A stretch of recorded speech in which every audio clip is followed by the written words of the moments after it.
Hi, welcome to YoYo TV. ఈ మధ్యకాలంలో రాజకీయాల్లో ఎక్కువగా ఉచిత పథకాలే ఉంటున్నాయి.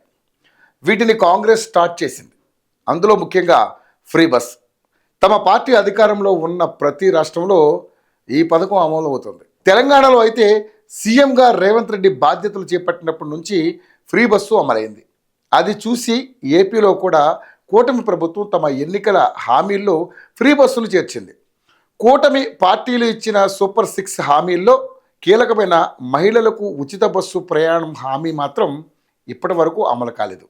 దీనిపై ఇప్పటికే వివిధ రాష్ట్రాల్లో అధికారులు అధ్యయనం చేసి వచ్చారు. ఆ వివరాలను ఇవాళ మరోసారి సీఎం చంద్రబాబుతో అధికారులు చర్చించారు. ఇందులో ఎప్పటి నుండి మహిళలకు ఉచిత బస్సు ప్రయాణం అవకాశం కల్పించాలన్న దానిపై ఓ క్లారిటీకి వచ్చినట్లుగా సమాచారం.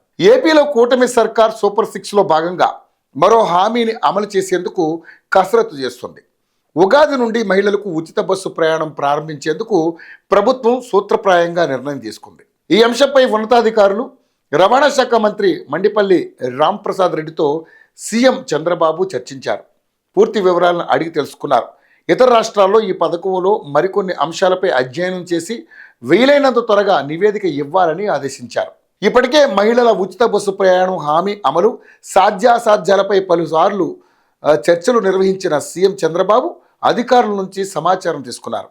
అయితే ఈ పథకం అమలు చేస్తున్న కర్ణాటక, తెలంగాణ, ఢిల్లీలో అమలు విధానంపై పలు అనుమానాలు ఉండడంతో వాటిని నివృత్తి చేసుకుని రావాలని సీఎం చంద్రబాబు కోరినట్లుగా తెలుస్తుంది. అయితే ఉగాది నుండి అమలుకు మాత్రం సిద్ధం కావాలని చంద్రబాబు ఇవాళ అధికారులకు తేల్చి చెప్పేశారు. దీంతో అధికారులు ఆలోపు ఇతర రాష్ట్రాల రిపోర్ట్ తీసుకుని చంద్రబాబుకు అందించనున్నారు. ఆ తర్వాత ప్రభుత్వం దీనిపై ప్రకటన చేసే అవకాశాలు ఉన్నాయి. ప్రస్తుతం రాష్ట్రంలో అమలవుతున్న సంక్షేమ పథకాల సంఖ్య తక్కువగానే ఉంది. గతంలో వైసీపీ అమలు చేసిన పలు పథకాలకు కూటమి సర్కారు ఇప్పటికే మంగళం పాడేసింది. ఈ నేపథ్యంలో మహిళలకు ఉచిత బస్సు పథకం అమలుకు పెద్దగా ఇబ్బందులు ఉండకపోవచ్చునని భావిస్తోంది. అందుకే ఉగాది నుండి ఈ పథకం అమలుకు సిద్ధం కావాలని అధికారులకు చంద్రబాబు ఆదేశాలు ఇచ్చినట్లు తెలుస్తోంది. ఈసారైనా ఎలాంటి అడ్డు లేకుండా ఈ పథకం అమలవుతుందా లేదా అనేది చూడాలి.